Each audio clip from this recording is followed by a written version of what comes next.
Et bonjour à tous, ravi de vous retrouver en ce dimanche pour un nouvel épisode de résumé de livres.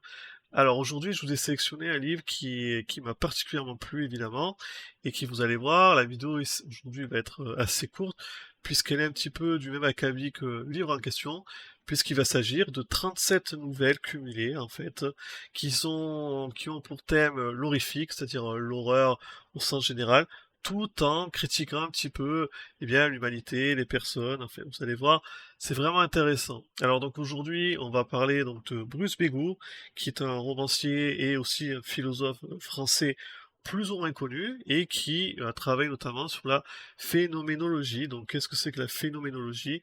En fait, si vous voulez, c'est l'étude par la philosophie des événements tels qu'ils sont par des successions, tout simplement, de phénomènes entre eux. Donc voilà, c'est la description de la réalité, mais en philosophie. Voilà, ça n'a rien de compliqué en soi, mais c'est prendre les choses telles qu'elles sont et les analyser. Et Bruce Bégou, c'est quelqu'un qui est un petit peu spécialiste de ça, puisque la plupart de ses ouvrages s'axent autour de choses qu'on vit au quotidien, de choses que l'on connaît.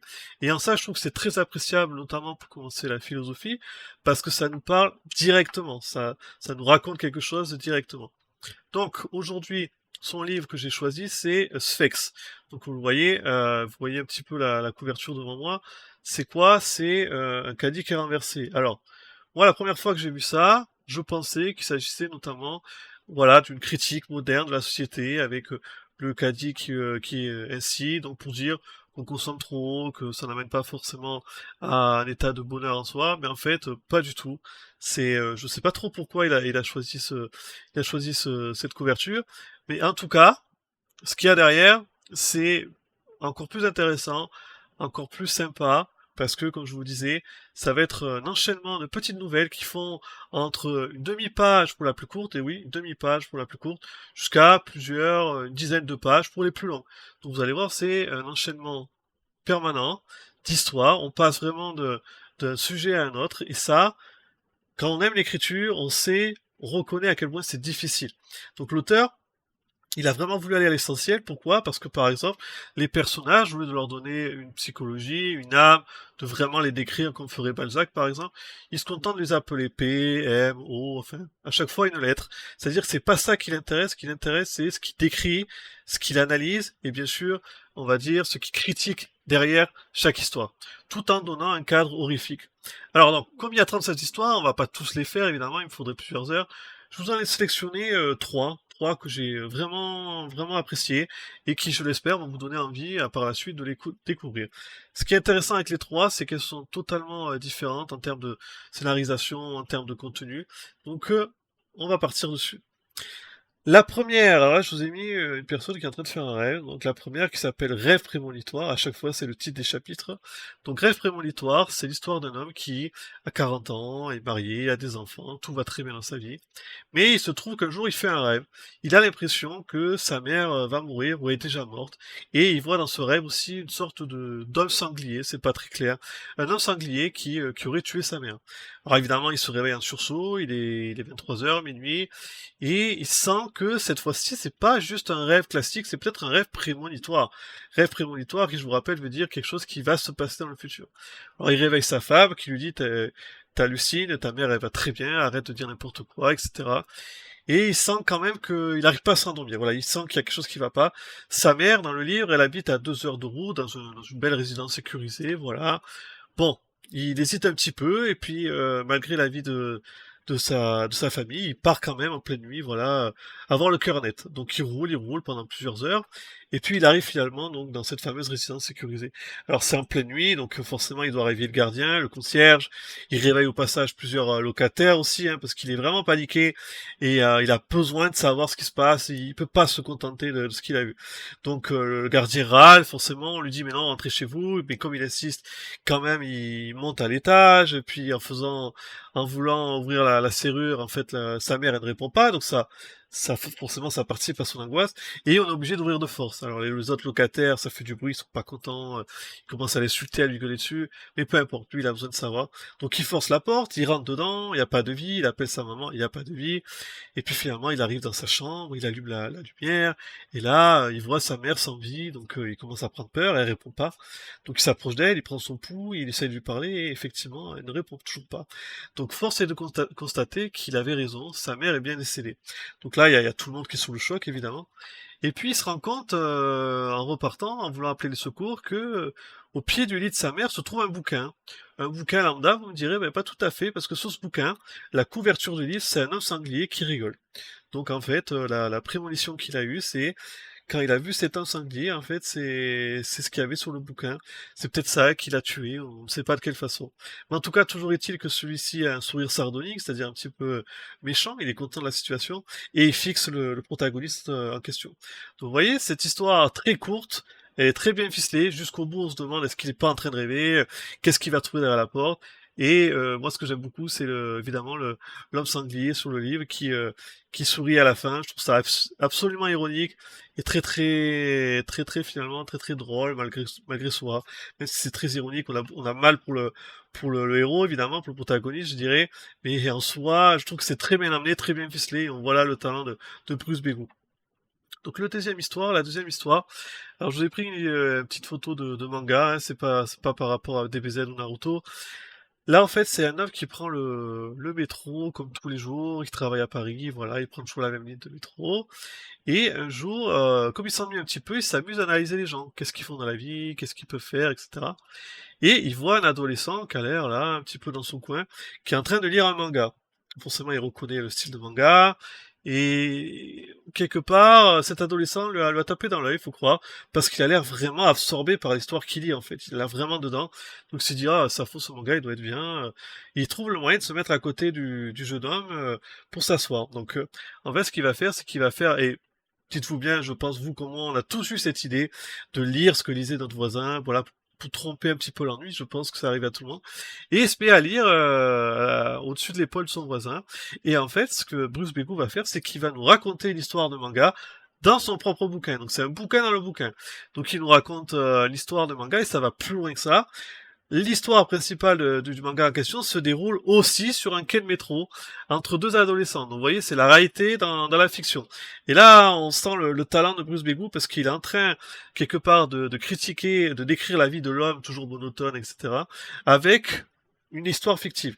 Donc cette histoire de manga, c'est bon, une histoire tout simplement assez classique. Hein. C'est deux adolescents, voilà, qui arrivent, qui sont dans un quai de métro.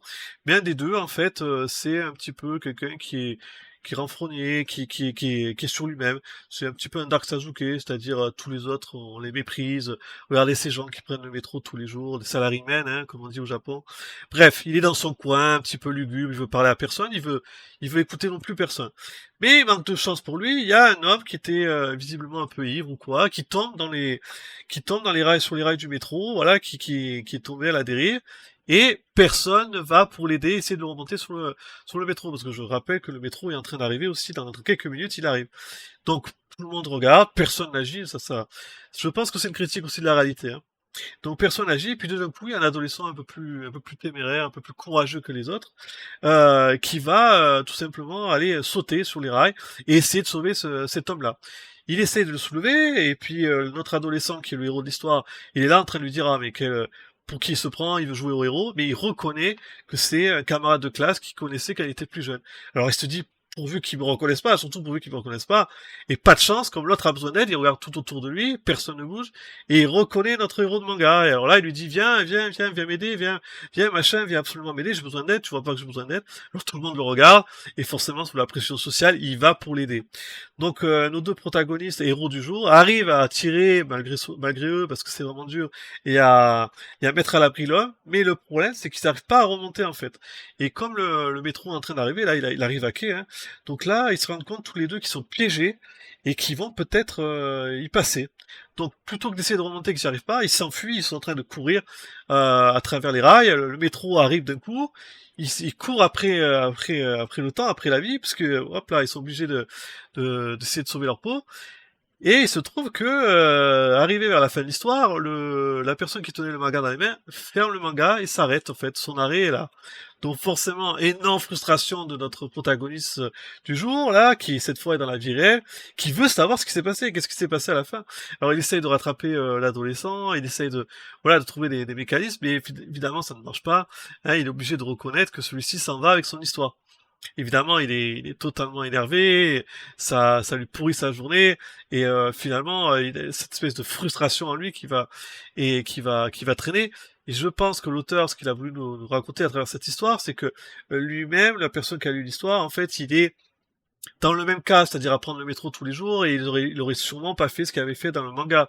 Et donc c'est cette espèce d'idée que, tu vois, on peut être courageux aussi parfois, et c'est quelque chose qui peut être aussi quelque chose de bien, qui devrait parler normalement à notre protagoniste, mais celui-ci, il réagit pas forcément en fait. Donc je vous dis pas la fin de cette nouvelle-là, parce que voilà, elle finit très mal hein, pour les deux, je préfère vous le dire.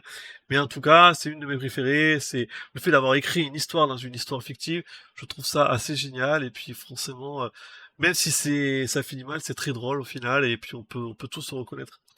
La dernière histoire que je vais vous raconter, c'est aussi ma préférée, je dirais que c'est vraiment ma préférée de toutes.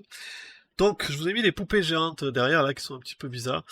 Pourquoi les poupées géantes? Parce que c'est le titre évidemment du chapitre. Et alors, c'est une histoire qui est assez courte comparée aux autres, mais qui est géniale.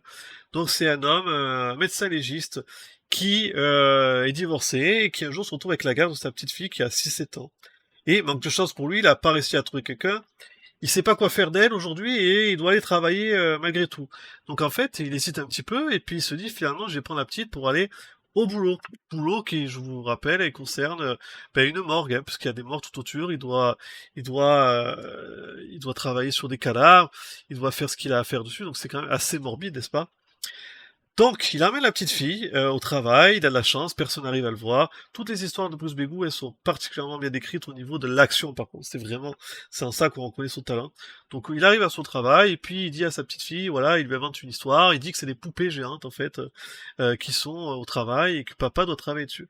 Donc, il la laisse dessiner un petit peu, de côté, ça se passe assez bien, il se rend compte que finalement, parce que dans notre histoire, le héros de la nouvelle, il soliloque un petit peu, c'est-à-dire qu'il parle tout seul, il est en train de se justifier, et on va comprendre pourquoi à la fin il se justifie par rapport à son choix de l'avoir emmené.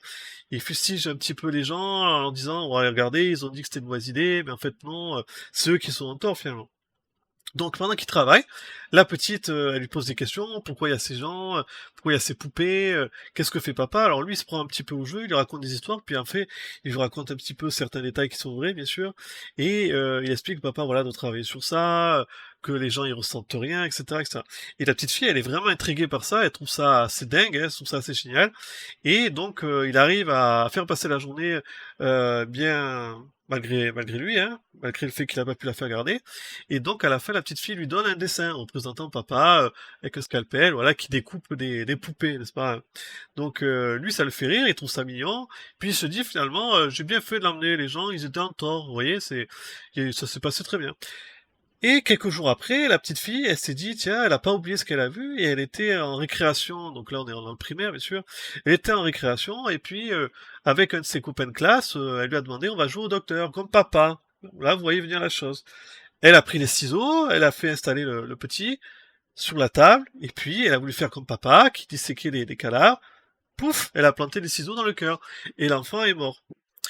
Forcément, on retrouve, ben, comme je vous disais, puisque c'est des nouvelles horrifiques, et ce sera le thème principal de chaque histoire, horrifique, le papa s'est retrouvé en garde à vue. C'est pour ça qu'il arrête pas de se justifier depuis le début de la nouvelle en disant c'est pas ma faute, c'est la faute de l'éducation nationale, hein, qui aurait dû faire leur boulot, des instituteurs, des personnes qui étaient en place.